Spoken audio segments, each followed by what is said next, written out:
I'm here with a legend, a rock god, frontwoman of award-winning Evanescence, Amy Lee. How are you? Great, thanks for having me. Oh no, it's good to see you. Now, you're about to release Evanescence's third album, self-titled, and we've not seen you for about 5 years or so. What's been going on?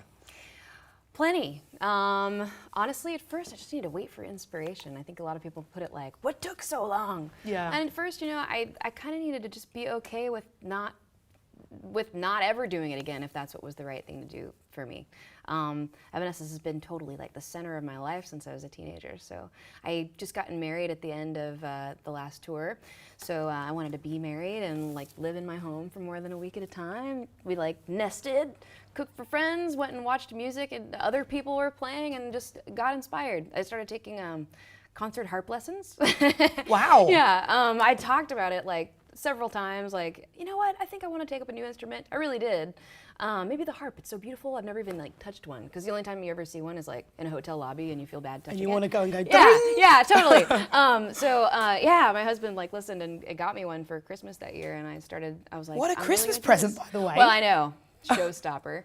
So yeah, that took the cake. So I just got really into it and it was really fun. I mean, I've played piano my whole life, so it was cool to just be learning again, you know, and it's sort of in the same family. So anyway, I did all that and then just started writing music. I mean, it's kind of what I do. So at the end of the day, like however hard I try to run away from things, this is who I am. Homing back in on it. This is who I am. So honestly, for the past 2 years, solid, really, I've been working on this music. Okay, now in a recent interview, apparently you said that the album is inspired by your relationship with your fans. Any sort of key tracks on the album that we should kind of look out for to really illustrate that? Well, it's sort of like this. Actually, it's more like my relationship with Evanescence itself. Like the whole thing, like that in my life. The songs are about all kinds of things. I mean, there's one song actually that was inspired by the tsunami in Japan. Songs about my personal life, you know, as always, and relationships, love and loss. Yeah, actually, the reason for the self-titled was sort of like, been going through this phase for the past year or so, just wanting badly to come back to this and missing the fans and remembering all the things about this that are so dear to me. You know, we've worked so hard for such a long time. It's weird that it's been like over a decade now that I've been doing this. It's really weird, actually, because I don't feel that old. But it's so cool because now that we're coming back and getting into it, seeing the same faces. Like, we have fans that have really been around and that are just fans for life. That's such a huge thing. So cool. We're so lucky to have them. And you must be, you know, they must be just so glad to have you back. It must be like, it feels yes! like it. It feels like it, yeah. What reception did you get from the lead single, What You Want? I mean, I think they love it. I actually haven't heard anything negative, which is awesome. I mean, maybe they just don't want to say it to my face. No, they seem really excited. We're excited. You know, I think the rule is make something that you love, and we're not all so different. Somebody else is going to love it too, and we love the new album. And so I think so far, yeah, people are liking the first song. Now, sound-wise, there's talk of it, you know, inspired by MGMT, Portishead. No? Well, no. Here's the thing. Actually, electronic music has always been in Evanescence. As we were getting here, so like in the past few years, I just tried a lot of new things, and I spent some good solid time writing music that was very different from Evanescence. I wanted to like kind of just spread my wings and try things and fail or not and whatever, you know. And a lot of songs were written in a really kind of electro world way. It was more like solo stuff, some of it. Some of it made it through and is on the album and has just evolved over time and been worked on with the band and made into a full thing. But actually, at the end of the day, the thing that we really honed in on past that phase in the writing was the band, was making it more of a band record than ever, making the core music really tight and strong and, I don't know, badass. That's kind of the point. We're just like having fun with it, just rocking, and it just rocks. It's like a up band album, hence the self-titled. So, yeah, there is that electronic stuff, definitely, but I don't think it's so much at the forefront anymore. I think that the electronic stuff is the cool new element, along with some of the attitude from the vocals. But it's Evanescence. It's a band record more than anything else.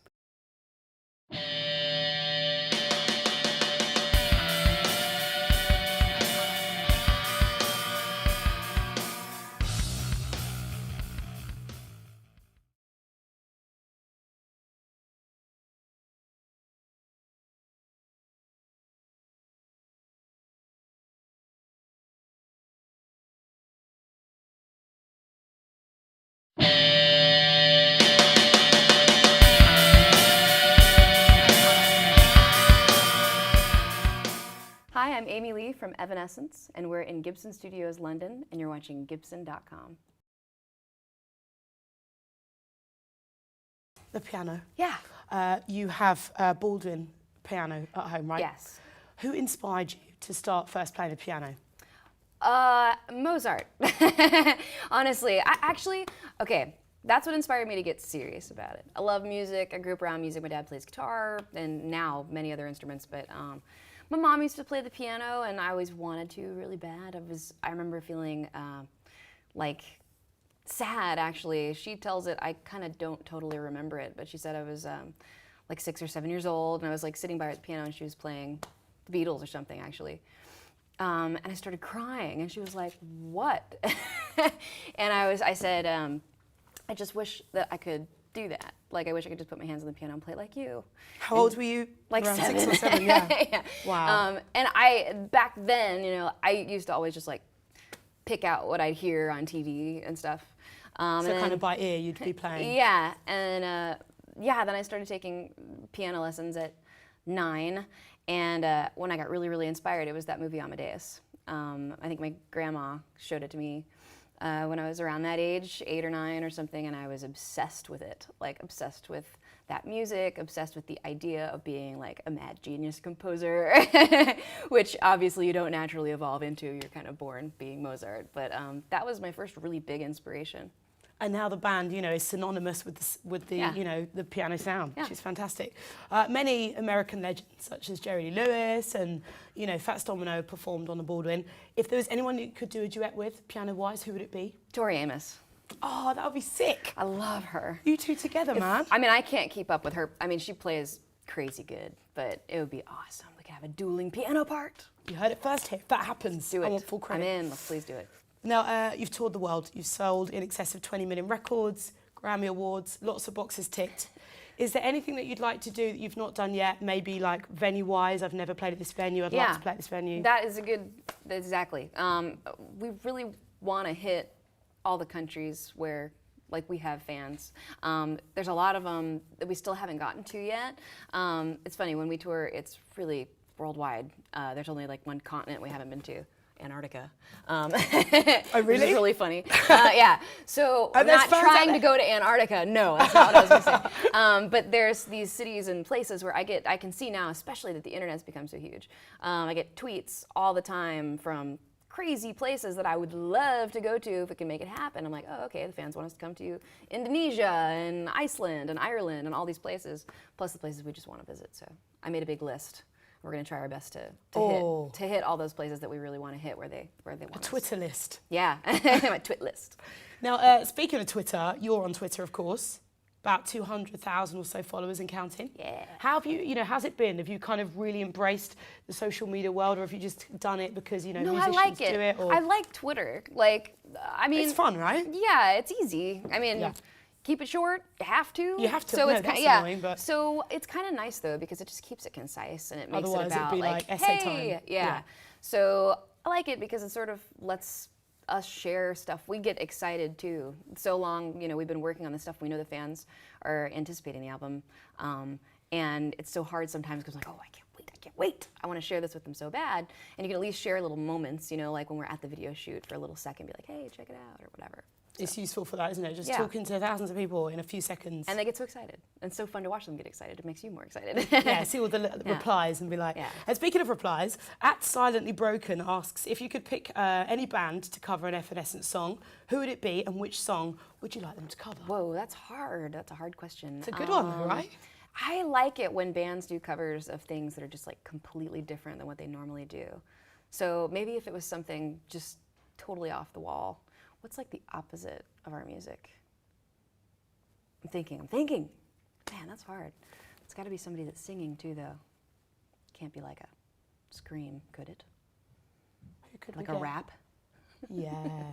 Yeah, I don't know if Eminem that's doing really like, possible. I don't know. Okay, how about Depeche Mode? Oh, that'd be That's good. not that different. I love them. Oh man, So it'd be love more to because you love play them, with be like, them. oh, Yeah, that would make my world. Any song that they would want to do would be fine with me. that sounds decent. Amy_Lee, Brazil. So yes, it's and before I ask you a question, it's nice, isn't it, when you've got like someone who names himself after you on Hi, Twitter. me. What's up? So Amy Lee Brazil wants to know when are you going to release those electro songs that you recorded with Steve Lillywhite in 2010, and any plans to tour Brazil? Ah, another one from the I Twit know. list. Well, we go to Brazil all the time. That's definitely a place that we've been. They just can't get enough. They're Rio so specifically, she good said. there. Okay, Rio. We're going to be there for Rock in Rio in October. Oh yes, of course, Rock and Rio. So we talked about it a little bit. I mean, part of getting to where we finally got to when we made the album was going in the studio for a minute and working on some of those more electro songs. Some of them are on the album, so you're going to hear them pretty soon. So there's our answer. Yeah, I you like go. it. Now you're touring Europe in November for the first time in a minute. Yes. What can people expect from the live shows? I'm still putting it together. Actually, we have to rehearse. But that's after this promo tour, then rehearsals, then tour. But we did just play 2 little one-off shows that went really well. What can they expect? I feel like we're just playing the songs the best that we can to make them feel like the record. This record especially is written for live, kind of. So many of the songs we worked on as a group together, and we're thinking about the way that we want to play them live. I just think there's going to be a lot of energy.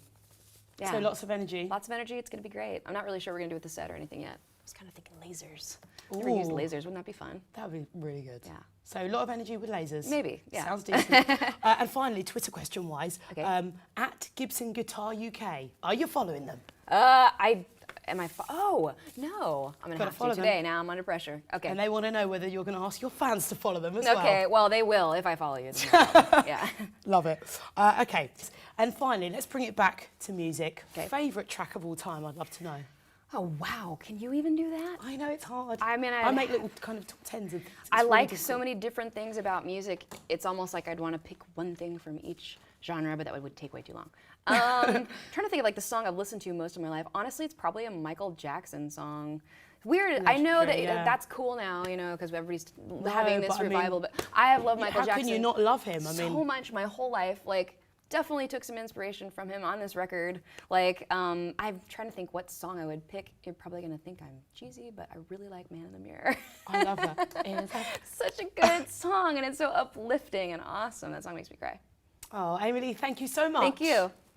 Nice to meet you. Nice to meet you too. You gonna come to the show? Yes, can Do I? it. Yeah. Nice. Yes. I'll November, get you in. I'll Hammersmith? Hook it up. Yeah.